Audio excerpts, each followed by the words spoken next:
so you mentioned hormones. So we often hear, about menopause symptoms like hot flashes and fatigue. But which of those are actually early cardiovascular warning signs? Well, I mean, as far as the warning signs go, we have to think more beyond, just the hormone loss, but we can start to think about really, I would say it's hard because symptoms are one thing, and we think of symptoms, and Sure. that's why women want to get hormones. But this is what I always educate on. It's like we are not educated on the heart health impacts, the brain health impacts, the bone health impacts. We don't feel those changes. So Hmm. honestly, the symptoms are almost, I hate to say it, but irrelevant when it comes to menopause. Women do come to me a lot and say, I didn't have any symptoms. I barely had a hot flash, or I Hmm. feel good. Like overall, I'm good.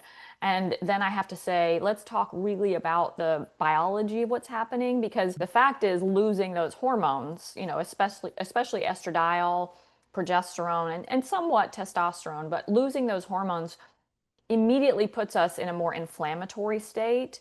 And then we also are kind of breaking down muscle and bone more quickly. Our brain is changing. Our, cholesterol numbers are changing. We can see it on labs, of course, to some Hmm. degree, but even some of it can't be picked up on labs right away. It can take those 5, 10, whatever years. And, we really end up having these diagnoses later in life because we didn't know, we didn't feel it. So symptoms are really, like I said, I almost feel better or I almost think it's better when women have symptoms, because then they're like, there's an alarm of some kind. And at least they then know, oh, I don't want this symptom anymore. I need to go get my hormones, or some hormone therapy if that's their choice. All right. So where does hormone replacement therapy kind of come into play? Can it really protect our heart?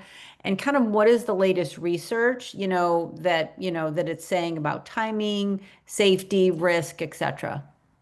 Yeah, I mean, let's start with the fact that I still have women, and it's not their fault by any means, come to me and their initial thing is, I don't want hormones because I heard, I'm going to get cancer, right?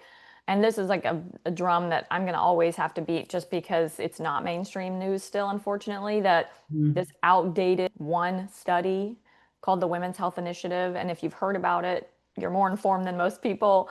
But regardless, it's not your fault. Again, that scare, which was over 20 years ago, really pushed everyone off their hormones. And so it's really outdated, very misunderstood as a study, but also the study itself was reanalyzed and pulled back basically. So Mhm. that scare is not even valid.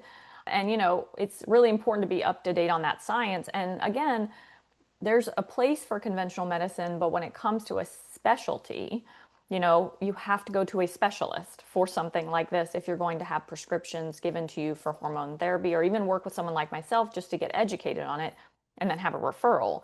But, within that 10-year window of menopause, that hormone therapy can definitely reduce the risk of the cardiovascular disease, keeping, like I said before, the vascular health, and balancing your cholesterol, supporting your mood and your sleep, which is so critical for metabolic health. And it has to be personalized. I mean, it's not Advil off the shelf. We're not, just giving everyone the same thing.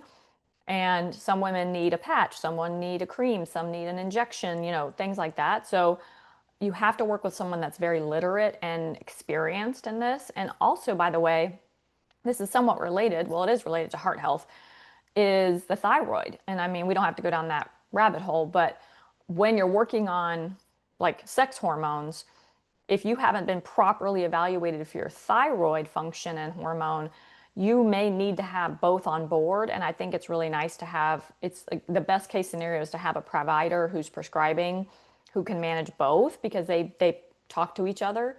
So anyway, back to, the benefits, of course, are going to be like that endothelial function, cholesterol, insulin, because estrogen, which we didn't say earlier, when it declines, we are kind of inherently more insulin resistant, which we don't want to be. We want to be insulin sensitive. And that's Mhm. basically that like pre-diabetic picture is insulin resistance. And it makes me crazy. I'm just shocked still that like I order labs all the time. But when someone comes to me and they've had their like annual, and I'm not seeing the doctor check just fasting insulin, which is a cheap test, and they're just looking at glucose, or hemoglobin A1C has its place as well, but that actually can be completely altered, let's just say, that hemoglobin A1C by your iron levels. So it's not a one Mhm. size, it's not like a quick, easy way to look at your actual insulin resistance picture.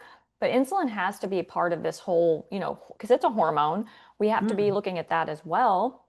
But that's going to impact also how we handle our, not just our food, but how our body works with the hormone levels that we're putting into it. So again, just recapping, it's not a one size fits all. We have to look at your age, how long you've been since you've had a cycle, the types of hormones we might need to use, the delivery method, and your risk profile, of course. Another really important thing is stress, right? We know that it's a major driver of both our hormone imbalances and our heart health.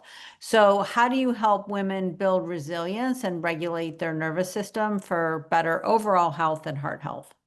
Yeah, I mean, as we know that women, well, not just women, people are always told like, lower your stress, manage your stress. Yeah, I Like, what know. the hell does that mean? And so I never want to say that there's this one thing that works for everyone, but No. you do have to look at it as, okay, what's going to work for me? If that Yep. means it's a 10-minute walk every day, great.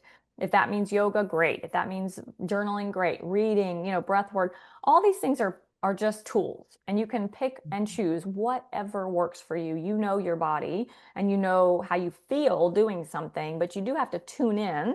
And I think a lot of people are not tuning into that, first of all. So, but being aware of like what we're talking about today, just having the education. Like when I work with someone, I tell them honestly, the first thing I call myself is an educator because I just want you to have the education about your body, about what's happening, the facts, because that is empowering to you. So if you're, Mm. equipped with education, you're going to know what's happening and how to, navigate it throughout the whole process. But of course, like I said, there's even community, like, being alone and isolated, which happens a lot in this timeline of, kids are maybe growing up and leaving, and then even maybe you're losing parents, you're an empty nester, or whatever it looks like, divorce. I mean, you are alone technically in more ways than you used to be probably. Hmm. And social media is not a replacement for community. So Hmm. I think more and more women need to think about that community aspect to like getting sort of in that zone of regulating their nervous system. I mean, there's things Hmm. like New Calm, which I know I introduced you guys to, and it's amazing. But it doesn't matter what tool it is, it's more about picking one that works for you. And you do have to schedule it in. It's not just You when do. I think about it, I'll figure it out. But no, this is it seems like a tiny thing that makes just a giant difference when we look at, lifespan. So, if there are women that are watching and they're feeling overwhelmed or unsure of where to start, what is the first step that they can take to protect their heart and balance their hormones today? Awesome. As much as I'm a huge, obvious advocate and lover of hormone therapy, it's an optimizer. So if you are not metabolically healthy, or if just a ball of inflammation, like let's not put hormones in. So the first thing is to really dial in the foundations. And that's not perfecting everything, but really getting aware of, maybe you need to track your food for a little bit.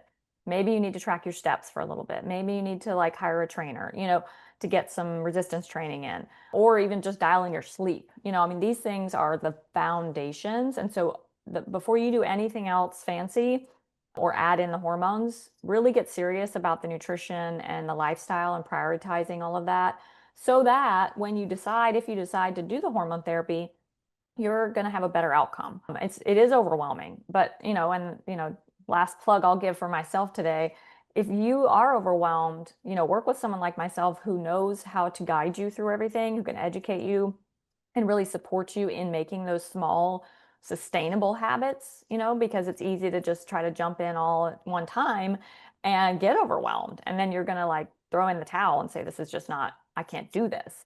So I think, again, education, support, and really taking it more of that foundational approach is key.